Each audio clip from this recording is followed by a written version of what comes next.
నిన్న జరిగిన మ్యాచ్లో అయితే ఎల్ఎస్జీ మళ్ళీ 161 పరుగులు చేసినప్పటికీ మళ్ళీ ఓడిపోయింది. దీని ముందు మ్యాచ్ కూడా సేమ్ 167 పరుగులు చేశారు, గెలుస్తున్నారు కానీ గెలవలేదు, ఓడిపోయింది.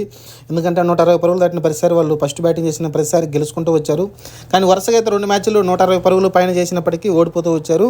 నిన్న కోల్కతా జరిగిన మ్యాచ్లో కూడా చాలా ఘోర పరాజయం అనుకోవచ్చు. ఎందుకంటే 16 ఓవర్లు అంటే ఇంకో 15 ఓవర్లు 4 బాళ్ళకే మ్యాచ్ని అయితే ముగించేశారు కోల్కతా నైట్ రైడర్స్ అయితే. ఎందుకంటే సాల్ట్ మంచి ఫామ్లో కనిపించాడు, మంచిగా ఆడాడు, 89 పరుగులు చేశాడు, 47 బాల్స్లోనే 14 ఫోర్లు 3 సిక్సర్లు ఉన్నాయి. కానీ కొన్ని లక్కీ బౌండరీస్ కూడా చాలా వచ్చినాయి, కొన్ని అవుట్ సిచ్యువేషన్ నుంచి కూడా బయటపడ్డాడు సాల్ట్ అయితే. వచ్చిన అవకాశాలు అయితే సద్వినియోగం చేసుకున్నాడు. కానీ ఇంకా శ్రేయస్ అయ్యర్ వచ్చేసి 100 స్ట్రైక్ రేట్తో ఆడాడు, చాలా స్లోగా ఆడాడు, 38 బాళ్ళకి 38 కొట్టాడు, 6 ఫోర్లు చేశాడు. కానీ ఇక్కడ ఏంటంటే సాల్ట్కి ఒక పక్కన అండగా నిలబడ్డాడు, స్ట్రైక్ రొటేట్ చేస్తూ సాల్ట్కి అయితే బ్యాటింగ్ ఇవ్వడంతో అయితే టార్గెట్ని అయితే చాలా ఈజీగా పూర్తి చేశారు. ఏ సిచ్యువేషన్లో కూడా ఎల్ఎస్జీ అయితే పై చేతి కనిపించలేదు ఈ మ్యాచ్లో అయితే. మనకు తెలిసిందే కోల్కతా ఏదైతే ఈడెన్ గార్డెన్ ఉందో అవుట్ఫీల్డ్ చాలా ఫాస్ట్గా ఉంటుంది, కనీసం 200 టార్గెట్ ఇస్తేనే మ్యాచ్ గెలిచే అవకాశాలు ఉంటాయి. కానీ వీళ్ళు కొట్టింది 160 కాబట్టి దాన్ని వీళ్ళు 16 ఓవర్ లోపే కంప్లీట్ అయితే చేశారు కోల్కతా నైట్ రైడర్స్ అయితే. ఇంకా మిగతా బ్యాటర్స్ కూడా ఏం అవకాశం రాలేదు, 2 వికెట్లు పడ్డాయి అంతే. శ్రేయస్ అయ్యర్ అలానే సాల్ట్ అయితే మ్యాచ్ని ముగించేశారు. సాల్ట్ బ్రిలియంట్ ఇన్నింగ్స్ అయితే ఆడాడు. ప్రీవియస్లో కూడా 2 మ్యాచ్లు మంచిగా ఆడడం చూసాం.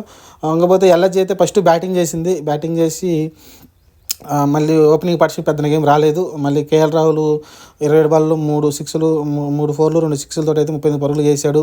ఆ తర్వాత ఆయుష్ బదన్ అప్డేటర్ పంపించారు, కానీ అది వర్కౌట్ ఏం కాలేదు. చాలా స్ట్రైక్ రేట్ చాలా స్లో అనిపించింది. 27 బాల్లో 29 చేశాడు. దీపక్ కూడా మళ్ళీ ఫెయిల్ అయ్యాడు, రెగ్యులర్గా అతను అయితే ఫెయిల్ అవుతూ ఉన్నాడు. స్టాయినెస్ ఫెయిల్ అయ్యాడు. ఇంకా పూరన్ ఒక్కడే లాస్ట్లో రావడంతో ఆ 160 పరుగులను వచ్చింది, లేకుంటే 140 దగ్గర ఆగిపోయి ఉండేది మ్యాచ్ అయితే ఎల్ఎస్జీ అయితే. కానీ లాస్ట్లో ఆ పుషప్ అయితే ఇచ్చాడు, 4 సిక్స్లు 2 ఫోర్లతో అయితే 45 పరుగులు చేశాడు పూరన్ అయితే.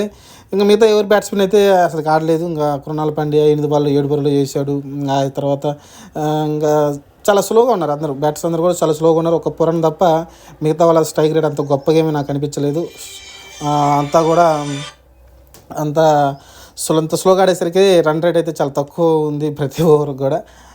ఓవరాల్గా అయితే 160 పరుగులకైతే వాళ్ళు 7 వికెట్లు కోల్పోయి చేయడం చూసాను, 160 పరుగులే.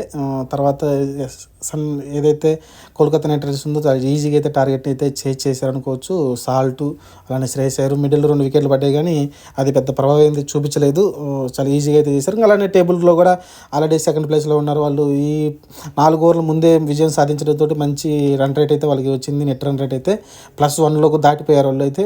వాళ్ళకి టేబుల్లో ఎవరు కూడా +1 అయితే ఎవరికి లేదు, ఒక్క కేకేఆర్కి మాత్రమే ఉంది. మిగతా ఏ టీములు కూడా 10 పాయింట్లతో టాప్లో ఉన్న ఆర్ఆర్కి కూడా +1 రన్ రేట్ అయితే లేదు, వాళ్ళు కూడా 0.27 అలానే ఉంది. కాబట్టి మంచి రన్ రేట్ అయితే ఉంది. వీళ్ళు కొంచెం మ్యాచ్లు గెలిచారంటే టాప్ పొజిషన్లో టాప్ 2లో ఖచ్చితంగా వీళ్ళు ఉండే అవకాశం కనిపిస్తుంది. ఎందుకంటే రేపు ఎలిమినేటర్లో చాలా ఈ మ్యాచ్లు కీలకం కాబోతాయి, ఈ నెట్ రన్ అయితే కీలకం కాబోతుంది. కాబట్టి వాళ్ళు మంచిగా అయితే ఈ ఇన్నింగ్స్ని ముగించారు. 161 పరుగులని 16 ఓవర్లో ముగించడంతో అయితే ఆ రన్ రేట్ అయితే నెట్ రన్ రేట్ అయితే బాగా ఇంప్రూవ్ అయింది కోల్కతా నైట్ రైడర్స్ అయితే. ఇది ఓవరాల్గా కోల్కతా నైట్ రైడర్స్ మంచి సాలిడ్గా అయితే విజయాలు గెలుచుకుంటూ ముందుకెళ్తూ ఉంది. చూద్దాం మరి నెక్స్ట్ అయితే ఒక మంచి మ్యాచ్ ఉంది సిఎస్కేకి అలానే ఎంఐకి. మరి చూద్దాం ఆ మ్యాచ్లో ఎవరు గెలుస్తారు.